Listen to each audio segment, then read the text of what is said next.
song. Let's see that, but don't. I'ma try to do the medyo matagal ako nawala kasi medyo nagka-work ako, naging busy, so nahirapan akong balansehin yung pag-aartista ko at saka yung pagtatrabaho ko. Charot. Yun, so medyo nag-work ako, medyo naging busy ako, kaya natagalan ako. So, ngayon, yung pagbabalik ko is just an update. Ang gulo ng paghahawak ko. Pasensya na. Sobrang pasensya na. Sobrang, ano ba? Ito. May buhok. Yung pasensya na, sobrang excited ko lang talagang mag-share at saka makapagsalita on cellphone. Kasi cellphone lang naman. Sabi ko na on camera. Hindi naman camera yung gamit ko, cellphone lang. So, yun. So, ang update ko ngayon is, gusto ko lang i-share sa inyo yung paggamit ko ng professional skincare. Tagang, lahat ng pwede ko may share ko sa inyo. So, yung paggamit ko ng professional skincare, ito yun, rejuvenating set. Yung inumpisahan ko, is the rejuvenating toner. This is already my second bottle. Yan, pangalawang bote na na-accumulate ko. Ayan. So, it's a good sign. Then, pero yung cream, nakakaisang bote pa lang ako sa cream. So, ito yung cream niya. Yan. I don't think so na kailangan ko pa atang i-emphasize. I guess, everyone knows already kung ano yung skin professional. Ito yung mga nakikita nyo. Siguro, isearch nyo sa Facebook or sa YouTube. Meron din sigurong mga nag-advertise ng skin professional. Tapos, second is yung soap. Ito yung soap niya. Sobrang 1/4 pa. 1/4 pa lang yung nagagamit ko. Ito yung Kojic soap nila. 1/4 pa lang yung nagagamit ko.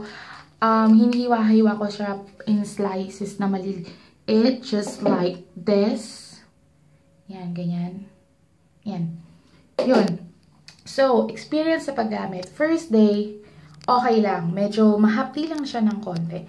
Second day, mas mahapdi na ng konti. Third day, ubod na ng hapdi. Tapos yung face ko, namumula na. So parang feeling ko, akala ko, nasunog na yung mukha ko. Natakot ako kasi akala ko, nasunog na yung mukha ko sa paggamit ko nun.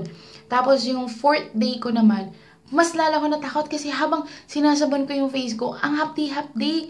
As in, grabe, sobrang hapdi. Tapos yung pang fifth day ko, syempre, mas mahapde. At yung from 4th day ko pa lang pala, nagbabalat na ako. Naramdaman ko yung sobrang first, okay. Medyo kala mo gumanda yung mukha mo kahit mahapde. Second, ganun din yung feeling.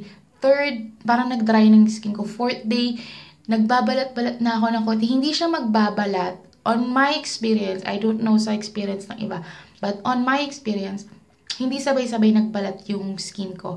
Nauna yung dito, hard na nose, dito, yan. Alam mo yung nagbabalat dito, just mukha kang may tuyong uhog, ganun yung feeling mo. Para kang may tuyong uhog dito.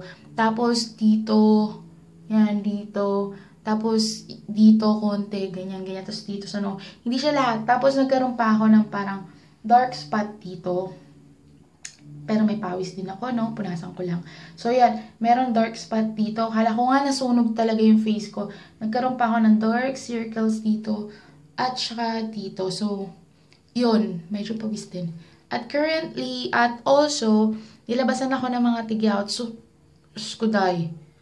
Ulay. Sobrang ampangit mo for a week. Dry ng face mo, nagbabalat. As in, pumapasok ako sa work, nakasalamin lang ako nung ganung kalaking salamin. Yun yung ginagamit ko for work.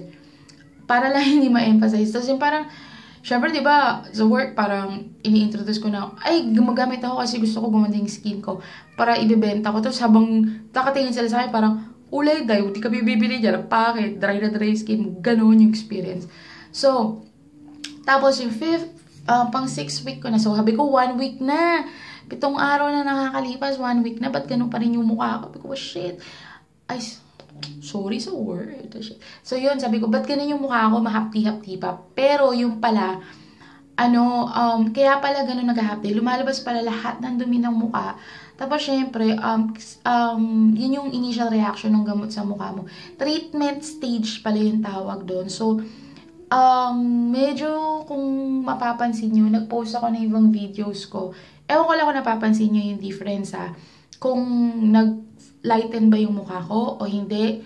Panoodin nyo lang yung mga previous video ko. Same cellphone lang din naman yung ginagamit ko. Yung Samsung ko pa rin.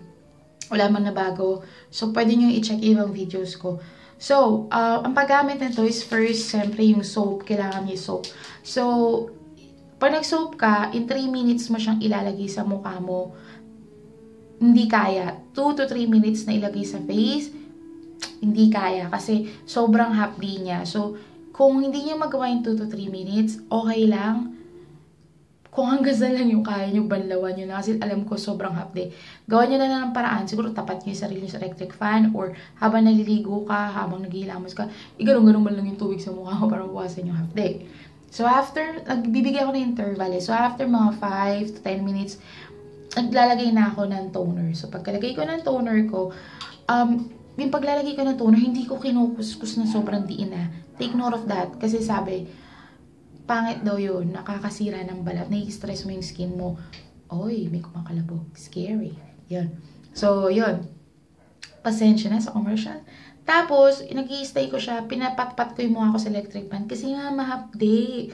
Sobrang hapdi niya. So, pag tuyo na siya, mga interval na 15 minutes, mga ganun. Tsaka ko na siya nilalagyan nitong cream. So, yung cream, hindi naman siya ganun ka-hapdi. Okay lang. Nahapdihan talaga ako. Sa experience ko, nahapdihan ako sa soap at saka sa toner. Yun. Tapos after, paglalabas kayo sa umaga, same rotation, soap, toner, pero yung cream, papalitan nyo ng sunblock.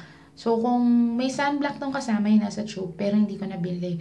Mas ginamit ko yung sunblock ko kasi gusto ko yung may SPF na mas mataas just to make sure na hindi masisira yung mukha ko. And, hindi naman nasira yung effect ng product sa akin. So, okay lang.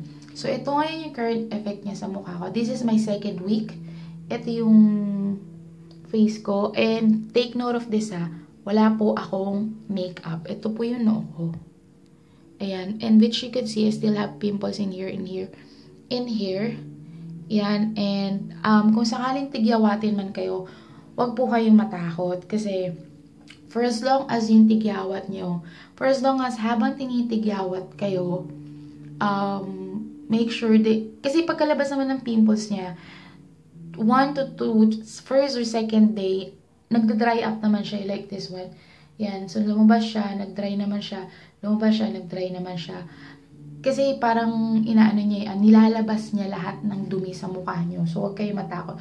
So, first, kung mga mahapde, huwag matakot. Actually, muntik ko nang stop. Sobrang hapde. Pero siguro kung i-imagine mong in-stop mo yun, tapos nag-stop ka sa stage na nandun yung mukha mo sa nangingitim na namumula, hindi magkakaroon ng treatment at all. As in, ang pangit.